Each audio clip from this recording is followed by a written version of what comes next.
कुछ पल प्रभु यीशु के साथ में। ईश्वर का पवित्र भय हमें पवित्र बनाता है और यही है आज हमारे मनन का विषय।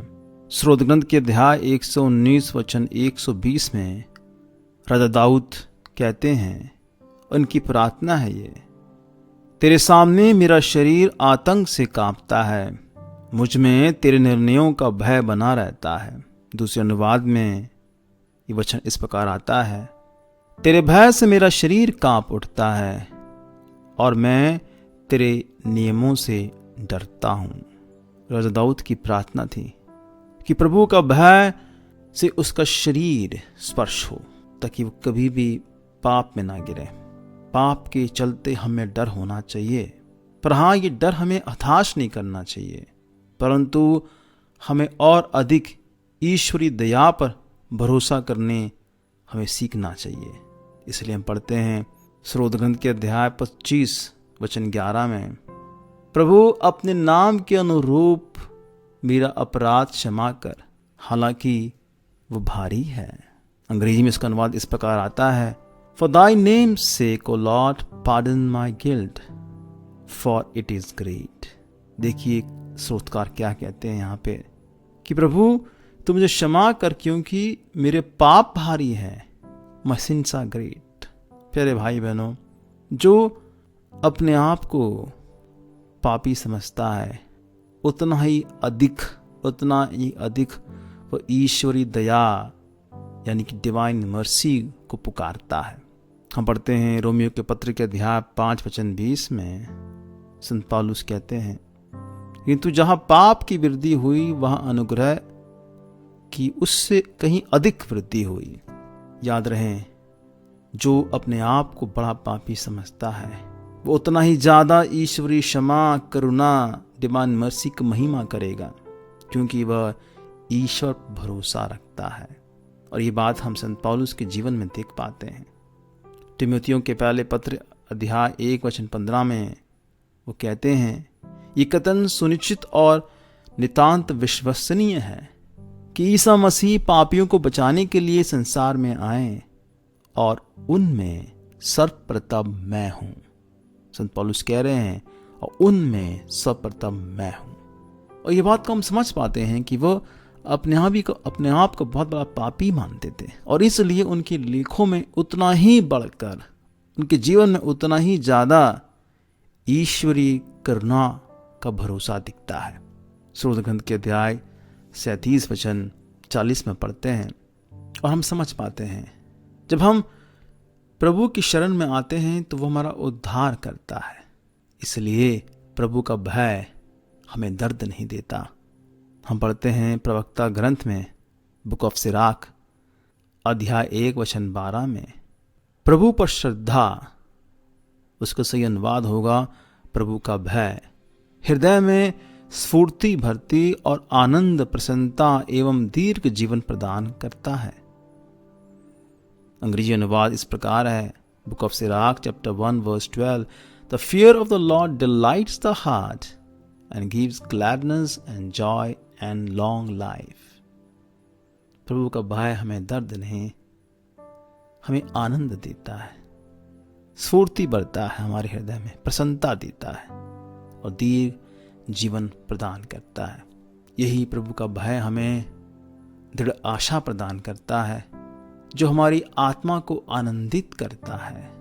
हम पढ़ते हैं प्रवक्ता ग्रंथ के अध्याय 34 वचन 16 में, जो प्रभु पर श्रद्धा रखता है वह किसी से नहीं डरता, वह कभी किसी से नहीं घबराता, क्योंकि उसे प्रभु का भरोसा है। और वचन 17 में पढ़ते हैं कि जो प्रभु पर श्रद्धा रखता उसकी आत्मा धन्य है। धन्य इसलिए प्यारे भाई बहनों कि प्रवक्ता ग्रंथ के अध्याय 1 वचन 27 में पढ़ते हैं कि प्रभु पर श्रद्धा पाप हरती है, यानी कि प्रभु का भय पाप हरती है, पाप को भगाता है हमारे जीवन से। और साथ ही साथ प्रभु का भय रखने से, होने से प्रभु की आज्ञाओं को हम हृदय से चाहने लगते हैं। हम पढ़ते हैं स्रोत ग्रंथ के अध्याय 112 वचन 1 में, धन्य मनुष्य जो प्रभु पर श्रद्धा रखता है, यानी कि प्रभु का भय रखता है और उसकी आज्ञाओं का हृदय से चाहता है। यहां यह समझना जरूरी है कि ईश्वर की प्रवृत्ति में दंड देना नहीं है, क्योंकि ईश्वर अपनी प्रवृत्ति से असीम भलाई करता है।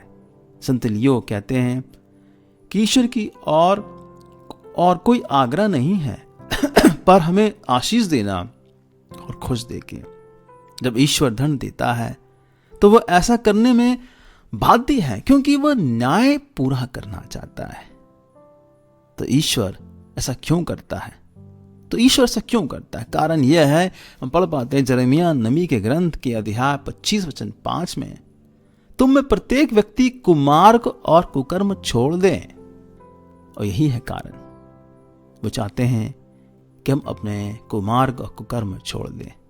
संत बर्नार्ड कहते हैं कि ईश्वर स्वयं चाहते हैं कि वे हमसे प्यार करें, पर हम उन्हें मजबूर करते हैं कि वह हमें दोषी ठहराएं।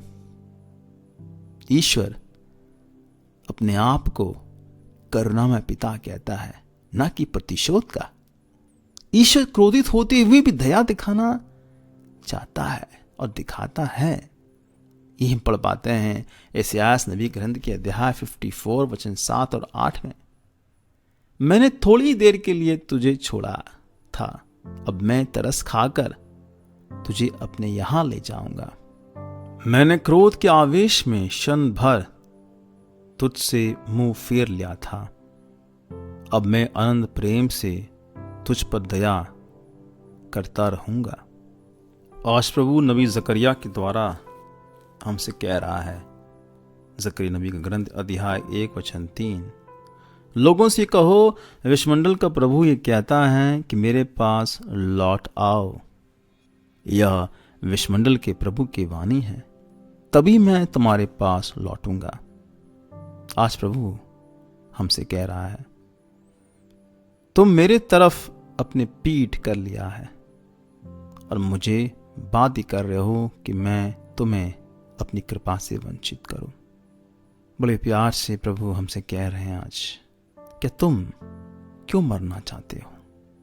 एजिकियेल नबी ग्रंथ के अध्याय 18 वचन 31 प्रभु हमसे कह रहा है, अपने पुराने पापों का भार फेंक दो, एक नया हृदय और एक नए स्वभाव धारण करो। तुम क्यों मरना चाहते हो? मैं किसी भी मनुष्य की मृत्यु से प्रसन्न नहीं होता, इसलिए तुम मेरे पास लौटकर जीते रहो। प्यारे भाई बहनों, जीवन वही है जो प्रभु में जीते हैं। प्रभु कहते हैं यूहन्ना के सुसमाचार के अध्याय 10 में वचन 10 में कि मैं जीवन देने आया हूं, भरपूर जीवन। प्रभु की इस बात पर संदेह ना करें। प्रभु कह रहा है नबी यशायाह ग्रंथ के अध्याय 1 वचन 18 में, आओ हम एक साथ विचार करें। तुम्हारे पाप सिंदूर की तरह लाल क्यों ना हो, वे हिम की तरह उज्जवल हो जाएंगे। वे किरमिज की तरह मटमीले क्यों ना हो, वे ऊन की तरह श्वेत हो जाएंगे।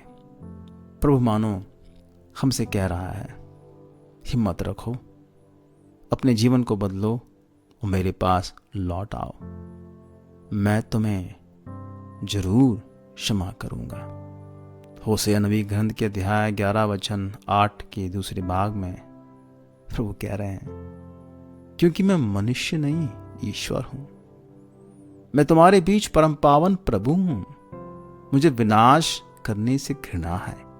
हम जानते हैं मनुष्य अपने घावों को नहीं बुलाता है, लेकिन प्रभु ऐसा नहीं है। वो मनुष्य नहीं है, वो परमेश्वर है। नबी एजिकियेल ग्रंथ के अध्याय 18 वचन 22 प्रभु हमसे कह रहा है कि वह हमारे सब पापों को भुला देगा, कि वह हमारे सब पापों को भुला देगा। आइए हम तुरंत प्रभु की तरफ लौट आए। बस हमने उन्हें बहुत दुख दिया है। सुनो वो हमसे क्या कह रहा है कि वह क्षमा करने को तैयार है, बशर्त हम पश्चाताप करें, अपने कुकर्म को छोड़ें और वादा करें कि हम अपने जीवन को बदलेंगे। आमीन।